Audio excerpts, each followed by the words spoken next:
Salut à tous, j'espère que vous allez bien. Aujourd'hui, on se retrouve sur une vidéo pour parler de physique et chimie, mais on va faire plus la physique parce que cette année en prépa intégrée, j'ai pas eu de chimie. Donc je vous parlerai un peu de la chimie vite fait peut-être, mais voilà, nous, chimie, il n'y en avait pas au programme. Comme c'est une école aéronautique et aérospatiale, peut-être qu'il y en aura dans les autres années, mais en tout cas sur la première année, on avait vraiment que de la physique, tout ce qui est les astres, etc., référentiel long galiléen, tout ça. Voilà. Donc pour la physique, quelles sont les différences entre la MPSI et la prépa intégrée? Donc bien sûr, toujours ce que je dis, c'est propre à la prépa intégrée que j'ai fait et à la prépa que j'ai fait. C'est pas des généralités ou des vérités absolues, c'est juste un point de vue totalement subjectif. Donc au niveau des chapitres abordés, donc l'année dernière on avait de la physique et de la chimie, cette année on n'a plus que de la physique. Donc on va dire il y a beaucoup d'heures de l'année dernière qui sont pas pris en compte dans le fait que c'est pas des chapitres qu'on va réaborder.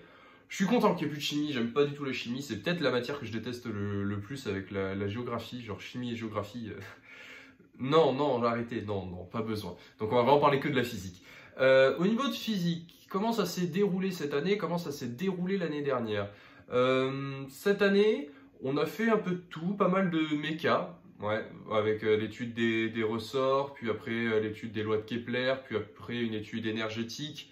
On est passé aussi par le référentiel long galiléen. Donc, il me semble qu'en MPSI, il n'y a pas de référentiel non galiléen en physique qui est traité, c'est-à-dire on fait que du référentiel galiléen, mais on fait la cinématique du point et du solide, c'est-à-dire on étudie les solides et les points, alors que là on a fait que de la mécanique du point, il me semble, et on a fait une initiation à la mécanique du solide. Voilà, c'est ça. Alors que nous on avait fait vraiment tous les chapitres là-dessus, mais par contre, par exemple, si vous voulez voir le contraste, la méca en référentiel non galiléen, c'est au programme de deuxième année, nous, c'était au programme de MP, et là on l'a fait en première année. Par contre, dans ce que j'ai vu de ce qu'on a fait en première année, ça ressemble à des chapitres de SI qu'on a fait en première année. C'est-à-dire le fait d'avoir cette formule-là avec les 1, 2, 3, je ne sais plus comment l'expliquer, mais la formule de l'accélération, etc., je l'avais déjà vu en référentiel non galiléen. Donc je pense que c'est des choses qu'on a un peu étudiées en SI et qu'en physique, vous le voyez vraiment en deuxième année. Mais nous, comme c'est accès aéronautique et aérospatial, je pense qu'il y a des chapitres qui ont sauté, comme la chimie, etc. Et le temps qui a été libre, il a été fait pour faire de nouveaux chapitres et de nouvelles choses. Donc il y a peut-être la référence, comment dire, la mécanique en référentiel non galiléen qui était nouveau pour moi cette année. Mais peut-être je l'ai vu en SI. Mais sinon, après, au niveau profondeur des chapitres, je pense qu'on est à peu près dans les mêmes ordres d'idées. C'est-à-dire, comme d'habitude, comme j'ai dit un peu pour les maths, on va pas aussi loin, pas aussi poussé. Mais on a vu à peu près les mêmes choses. Mais je pense que ce qui diffère le plus là entre la MPSI et la prépa intégrée que je fais, c'est le fait qu'il n'y ait pas de chimie. Bon, ça, j'en suis très content. Mais voilà, donc c'est-à-dire tout le pôle chimie, ça ne sert pas.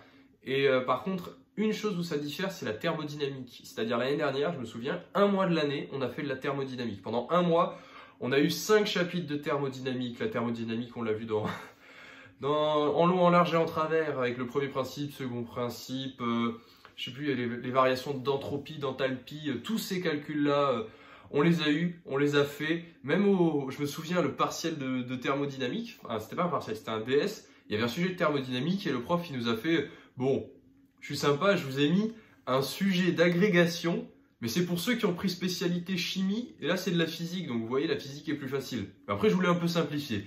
On l'a regardé, on a fait waouh, c'était... je me souviens encore si jamais vous scrollez vraiment bas, vous pourrez voir, j'en ai parlé dans une vidéo de l'année dernière, bien sûr, mais c'est une image où vous voyez un professeur avec un truc sur la tête, et c'est les machines, ou le principe de la machine, le fait que c'est un peu le principe des réactions en chaîne, quoi. Vous tirez une poulie, ça lève une pierre, qui la pierre fait rouler une bille, qui la bille qui roule fait tourner un moulin. Enfin, voilà, et c'est un exercice comme ça de thermodynamique avec des pistons et des compressions adiabatiques réversibles. Enfin, que du bonheur, que du bonheur. Donc, pour la physique, voilà, de mon point de vue personnel et de ce que j'ai l'impression, au niveau contenu des cours, on a fait à peu près les mêmes choses. Des petites choses en moins, bien sûr. C'est à peu près parce qu'aussi, c'est au niveau des heures de physique. L'année dernière, je ne l'ai pas dit pour les maths, mais les maths, on avait 12 heures l'année dernière. Là, on a 6 heures, je crois. Et là, pour la physique, on avait 10 heures l'année dernière et cette année, on a 4 ou 6 heures. Donc, c'est sûr, on ne peut pas faire autant de choses en moins d'heures. C'est obligatoire. Mais voilà, je suis content d'avoir vu la thermodynamique l'année dernière. Je pense que je vais m'y replonger dessus pendant l'été. Comme ça, à la rentrée, je serai... quand on va faire ça, je vais être là, je vais faire OK, je connais et j'aurais gagné du temps. J'aurais réactivé les connaissances par rapport à ça. Après, au niveau du contenu des DS et des partiels, c'est un peu le même bilan que les maths, c'est-à-dire cette année, les exercices sont faisables et compréhensibles.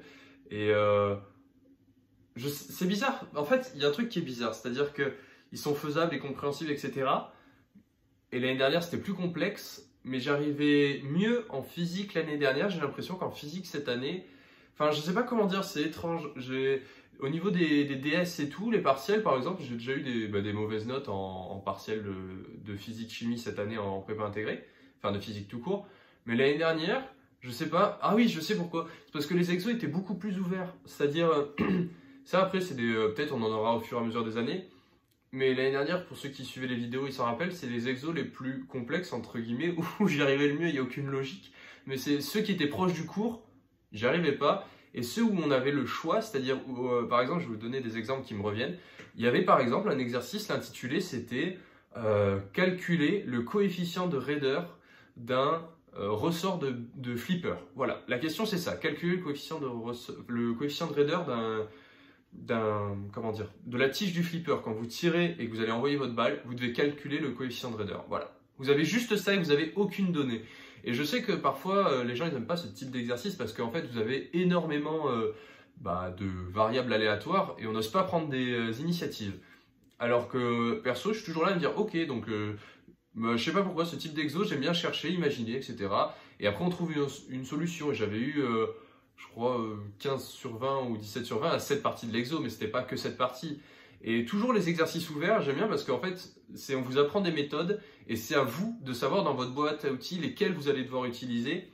Et parfois, il y a plusieurs chemins qui mènent au même résultat. C'est-à-dire, vous pouvez passer par une méthode énergétique, vous pouvez passer par une méthode mécanique.